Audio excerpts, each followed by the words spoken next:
ये कहानी एक ऐसे लड़के के ऊपर आधारित है जिसे अपने ही सौतेली माँ से प्यार हो जाता है और फिर वो दोनों मिलकर उस लड़के के बाप को मारने का प्लान बनाते हैं। अब क्या वो अपने इस प्लान को पूरा कर पाते हैं या कहानी में कोई और ही ट्विस्ट है, ये हम आज की इस एक्सप्लेनेशन में देखने वाले हैं। आज मैं जिस फिल्म को एक्सप्लेन करने वाला हूँ उसका नाम है विकेड माइंड्स और ये फिल्म 2003 में रिलीज हुई थी। मूवी की शुरुआत में हम होल्डन नाम के एक लड़के को देखते हैं जो किसी से डरकर भाग रहा था। इसके बाद यहाँ से सीन सीधा पुलिस स्टेशन पर शिफ्ट होता है जहाँ पर होल्डन पुलिस वालों को अपनी कहानी बता रहा होता है। इसके बाद मूवी फ्लैशबैक में जाती है। यहाँ पर हम होल्डन को देखते हैं जो अपनी पढ़ाई पूरी करके अपने फादर के घर उनसे मिलने जा रहा होता है। यहाँ होल्डन हम व्यूअर्स को बताता है कि कुछ सालों पहले उसकी मदर की डेथ हो गई थी और उसके बाद से ही उसकी और उसके फादर की आपस में नहीं बनती, इसलिए वो कई सालों बाद आज अपने फादर से मिलने आया है। फिर जब होल्डन अपने घर पहुंचता है तो वो ये देखकर शॉक्ड हो जाता है कि उसके फादर ने लाना नाम की एक खूबसूरत लड़की से शादी कर ली है। फिर होल्डन के फादर उसे बताते हैं कि मैंने तुम्हें इस बारे में पहले इसलिए नहीं बताया क्योंकि मैं तुम्हें सरप्राइज देना चाहता था। इसके बाद रात को होल्डन अपने डैड और लाना के साथ एक पार्टी में जाता है जहां उसकी मुलाकात हैरी से होती है जो कि उसके डैड का लॉयर है। फिर बातों ही बातों में लाना होल्डन को बोलती है कि तुम दिखने में बहुत क्यूट हो और फिर वो उससे उसकी गर्लफ्रेंड के बारे में पूछने लगती है, जिस पर होल्डन उसे बताता है कि उसकी स्टेसी नाम की एक गर्लफ्रेंड थी पर कुछ दिनों पहले ही उसका उससे ब्रेकअप हो गया। इसके बाद लाना होल्डन को अपनी एक दोस्त निकोल से मिलवाती है। फिर पार्टी के दौरान होल्डन के डैड लाना को एक बहुत ही महंगा नेकलेस गिफ्ट में देते हैं। फिर जब सभी लोग वापस घर आ जाते हैं तो वहाँ पर हैरी लाना के साथ फ्लर्ट करने लगता है जिसको देखकर फादर को बहुत जलन होने लगती है। फिर हैरी के वहाँ से जाने के बाद फादर लाना से पूछते हैं कि क्या तुम्हारा हैरी के साथ अफेयर चल रहा है, जिस पर लाना उसे समझाती है कि ऐसा कुछ नहीं है। फिर अगली सुबह फादर होल्डन को अपनी नई कार दिखाते हैं पर वो उस कार को होल्डन को टच भी नहीं करने देते। फिर होल्डन और उसके फादर आज साथ में लंच करने का प्लान बनाते हैं पर तभी उसके फादर को एक जरूरी काम आ जाता है जिसकी वजह से उन्हें ये प्लान कैंसिल करना पड़ता है। फिर जब होल्डन घर पर होता है तभी वहाँ पर लाना आती है और वो उसे अपने साथ कहीं चलने के लिए पूछती है, जिस पर होल्डन भी उसे हाँ बोल देता है। इसके बाद वो दोनों फादर की कार लेकर एक बार में जाते हैं। वो बार उस टाइम बंद होता है पर लाना को पता था कि उस बार की चाबी कहाँ पड़ी है, इसलिए वो बार खोल देती है और वो दोनों अंदर चले जाते हैं। फिर वो दोनों वहाँ पर बहुत ज्यादा ड्रिंक कर लेते हैं और नशे में होने की वजह से वो दोनों एक दूसरे के करीब आ जाते हैं और वहीं पर ही संबंध बनाना शुरू कर देते हैं। फिर वो दोनों काफी लेट नाइट घर आते हैं और देखते हैं कि फादर उनसे पहले ही घर आ चुके हैं और उन्हें ये भी पता चल जाता है कि वो बिना परमिशन के उनकी कार लेकर गए थे। फिर अगले दिन ब्रेकफास्ट के दौरान होल्डन लाना के हाथ पर एक निशान देखता है जिसको देखकर वो समझ जाता है कि कल रात को उसके फादर ने लाना को बहुत मारा होगा। फिर इसके बाद जब होल्डन अपने फादर के साथ बास्केटबॉल खेल रहा होता है तो खेल के दौरान फादर होल्डन के पेट पर एक जोरदार मुक्का मारते हैं और उसे उनकी कार को हाथ लगाने से भी मना कर देते हैं।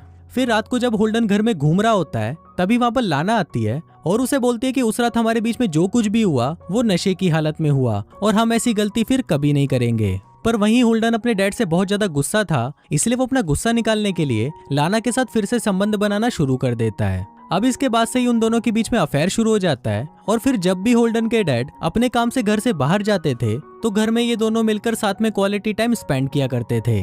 फिर एक रात निकोल होल्डन के घर पर ड्रिंक्स के लिए आती है जिसे उस रात लाना ने होल्डन से उस पार्टी में मिलवाया था। फिर जब वो लोग ड्रिंक कर रहे होते हैं तब होल्डन के फादर उससे पूछते हैं कि तुमने अपने फ्यूचर के बारे में क्या सोचा है, जिस पर होल्डन उसे बताता है कि वो एक आर्किटेक्ट बनना चाहता है। पर ये सुनकर उसके फादर उसे मना कर देते हैं और उसे बोलते हैं कि तुम्हें ये सब फालतू चीजें छोड़कर अपने फैमिली बिजनेस पर ध्यान देना चाहिए। अब अपने फादर की ये बात सुनकर होल्डन को बिल्कुल भी अच्छा नहीं लगता और इसके बाद वो निकोल के साथ डेट पर चला जाता है। फिर जब होल्डन लेट नाइट वापस अपने घर पर आता है तो वहां पर उसे लाना मिलती है।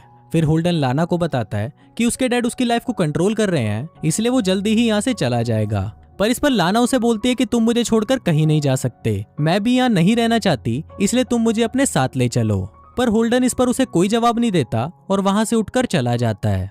फिर अगले दिन होल्डन अपने फादर के साथ शिकार करने के लिए जंगल में जाता है जहाँ पर उसके फादर उसे बताते हैं कि उन्हें लाना पर शक है कि उसका किसी और के साथ अफेयर चल रहा है। फिर जब वो लोग शिकार कर रहे होते हैं तो होल्डन वहां पर छुपकर अपने ही फादर पर गन पॉइंट करने लगता है, पर वो उस टाइम उन पर गोली नहीं चलाता। अब क्योंकि उसके फादर को लाना पर शक हो गया था, इसलिए होल्डन अब लाना के साथ ब्रेकअप करने का डिसाइड करता है। पर इससे पहले वो दोनों एक होटल में मिलते हैं जहां होल्डन लाना को बताता है कि मेरे फादर को तुम पर शक हो गया है, इसलिए अब हम इस रिलेशनशिप को आगे नहीं बढ़ा सकते। अब ये सुनकर लाना को बिल्कुल भी अच्छा नहीं लगता और फिर वो दोनों वापस एक दूसरे के करीब आ जाते हैं और इसी दौरान होल्डन भी वहां पर सो जाता है। फिर थोड़ी देर बाद जब होल्डन की आंख खुलती है तो वो देखता है कि लाना वहां से जा चुकी है। फिर इसके बाद जब होल्डन वापस अपने घर आता है तो वो ये देखकर शॉक्ड हो जाता है कि उसके फादर को किसी ने मार दिया है। अब ये देखकर होल्डन बहुत ज्यादा घबरा जाता है और वो तुरंत वहां पर पुलिस को बुला लेता है। फिर थोड़ी देर बाद जब लाना वहां पर आती है तो वो भी अपने हस्बैंड को मरा हुआ देखकर शॉक्ड हो जाती है। इसके बाद पुलिस उन दोनों से पूछताछ करना शुरू कर देती है और वो लाना और होल्डन से पूछती है कि तुम दोनों आज रात कहाँ थे, जिस पर लाना उन्हें बताती है कि वो अपनी दोस्त निकोल के साथ थी और होल्डन उन्हें बताता है कि आज रात को वो मूवी देखने गया था। और फिर जब वो अपने घर पर आया तो वहां पर उसके डैड की लाश पड़ी थी। फिर पुलिस के वहां से जाने के बाद लाना होल्डन को बताती है कि निकोल को उसके और लाना के अफेयर के बारे में पता चल गया है और उसके पास उनकी एक वीडियो रिकॉर्डिंग भी है जिससे वो लाना को पैसों के लिए ब्लैकमेल कर रही है कि अगर उसने उसे पैसे नहीं दिए तो वो उस वीडियो टेप को पुलिस को दे देगी। फिर अगले दिन उनका लॉयर हैरी होल्डन को बताता है कि उसे लाना पर शक है। वो बोलता है कि तुम्हारे डैड को पहले से ही लाना पर शक था कि उसका किसी और के साथ अफेयर चल रहा है और फिर जब लाना को इस बारे में पता चला होगा तो उसने अपने बॉयफ्रेंड के साथ मिलकर तुम्हारे डैड को मार डाला। फिर अगले दिन लाना होल्डन के पास आती है और वो उसे बताती है कि वो निकोल को पैसे देकर उससे वो टेप लेने जा रही है, जिस पर होल्डन उसे बोलता है कि मैं भी तुम्हारे साथ चलूंगा। लेकिन लाना उसे साथ चलने के लिए मना कर देती है और वहां से चली जाती है। पर इसके बाद भी होल्डन लाना का पीछा करते हुए वहां पर आ जाता है और उसको देखते ही निकोल और लाना वहां से भाग जाती हैं। तभी होल्डन को वहां पर हैरी का फोन आता है और वो उसे अपने घर पर बुलाता है। फिर जब होल्डन हैरी के घर पर आता है तो हैरी उसे बताता है कि जब तुम्हारे डैड का मर्डर हुआ था तो उस दिन शहर में कोई भी मूवी नहीं लगी थी। अब ये सुनकर होल्डन घबरा जाता है क्योंकि अब मर्डर का सारा शक उसी पर ही जाने वाला था। इसीलिए वो ना चाहते हुए भी हैरी को सब कुछ सच बता देता है कि उसका लाना के साथ अफेयर चल रहा था और अब कोई उनकी वीडियो बनाकर उन्हें ब्लैकमेल कर रहा है। अभी सुनकर हैरी होल्डन को बताता है कि ये सब लाना ने ही करा है, क्योंकि अगर तुम्हारे फादर के मर्डर के जुर्म में तुम्हें जेल हो गई तो सारी प्रॉपर्टी लाना के नाम पर हो जाएगी। अभी सुनकर होल्डन को भी यकीन हो गया था कि उसके फादर को लाना ने ही मारा है। फिर इसके बाद जब होल्डन अपने घर पर आता है तो वहां पर उसे गैराज में खुद के नाम का एक सुसाइड लेटर मिलता है। फिर जब होल्डन उसे पढ़ रहा होता है तभी वहां पर लाना आकर उस पर गोलियां चलाना शुरू कर देती है, लेकिन होल्डन उसे बच जाता है और वो लाना को पकड़ लेता है। पर लाना उसे बोलती है कि उसे लगा कि वो किलर है, इसलिए वो उस पर गोलियां चला रही थी।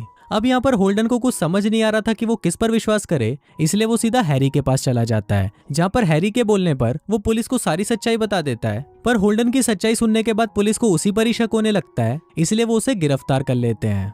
फिर कुछ दिनों बाद हम निकोल को देखते हैं जो पुलिस स्टेशन आकर पुलिस वालों को बताती है कि होल्डन के फादर को लाना ने ही मारा है। दरअसल लाना होल्डन और उसके फादर को मारकर उनकी सारी प्रॉपर्टी अपने नाम करना चाहती थी।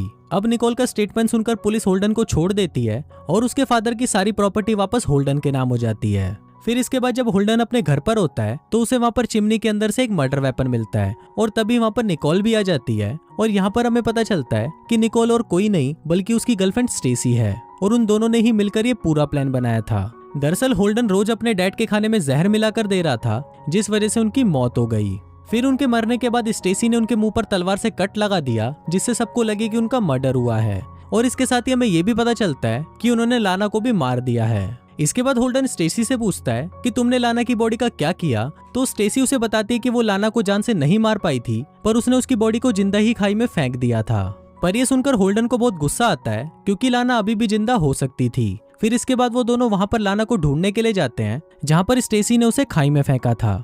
वहां ढूंढने पर उन्हें लाना का नेकलेस मिलता है, जिसको देखकर वो समझ जाते हैं कि लाना मर चुकी है। इसके बाद होल्डन घर पर आकर पुलिस को फोन करता है और उन्हें मर्डर वेपन के बारे में बताने लगता है। पर तभी वहां पर लाना आ जाती है और वो होल्डन के कंधे पर गोली चला देती है क्योंकि अब उसे भी सब कुछ सच पता चल गया था। फिर होल्डन उसे बचने के लिए जंगल की तरफ भागता है और ये वही सीन था जहां से हमारी फिल्म की शुरुआत हुई थी। फिर वहां पर लाना होल्डन को मारने ही वाली होती है कि तभी वहां पर एक पुलिस वाला आता है और वो लाना को शूट कर देता है क्योंकि उसे भी लग रहा था कि लाना ही किलर है। फिर फिल्म के लास्ट सीन में हम देखते हैं कि सारी प्रॉपर्टी अब होल्डन के नाम पर हो गई है और होल्डन और स्टेसी साथ में घूमने के लिए जा रहे हैं और कुछ इसी तरह से ये फिल्म यहीं खत्म हो जाती है।